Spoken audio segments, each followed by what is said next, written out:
నాకు తెలిసి వెజిటేరియన్స్ అందరూ కూడా ఫస్ట్ ప్రిఫరెన్స్ పన్నీర్కే ఇస్తారనుకుంటున్నాను. అందుకోసం పన్నీర్తో పులావ్ చేస్తున్నాను. చాలా ఈజీ అండ్ టేస్టీ కూడా.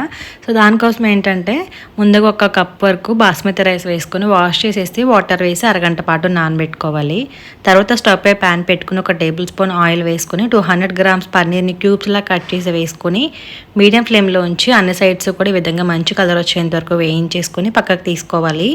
అలాగే కొద్దిగా జీడిపప్పు కూడా వేయించుకోండి, ఆ క్లిప్ మిస్ అయిపోయింది. తర్వాత కుక్కర్లో కొద్దిగా ఆయిల్ అలాగే 2 టీ స్పూన్ల వరకు గీ వేసుకుని స్పైసెస్ అన్నీ కూడా వేసి వేయించేసుకోవాలి. అలాగే ఒక పెద్ద ఆనియన్ 3 పచ్చిమిర్చి కూడా వేసుకుని ఆనియన్స్ కొంచెం వేగిన తర్వాత 1 టీ స్పూన్ అల్లం వెల్లుల్లి పేస్ట్ వేసి పచ్చివాసన పోయేంత వరకు వేయించుకోవాలి.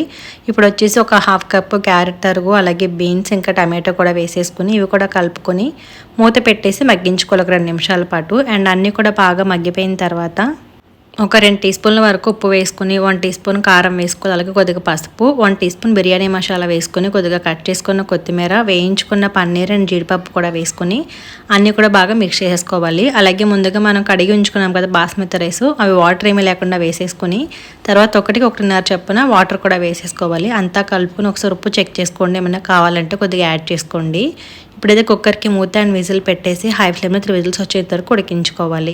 ప్రెషర్ అంతా పోయిన తర్వాత మూత తీసుకొని మొత్తం అంతా మిక్స్ చేసుకుంటే అబ్బా ఆరోమా చూస్తుంటే మళ్ళీ నోరు ఊరిపోతుంది. మళ్ళీ చేసుకోవాలి నేను. అండ్ మీరు కూడా ట్రై చేసి రీల్ నచ్చితే లైక్ అండ్ ఫాలో చేసేయండి.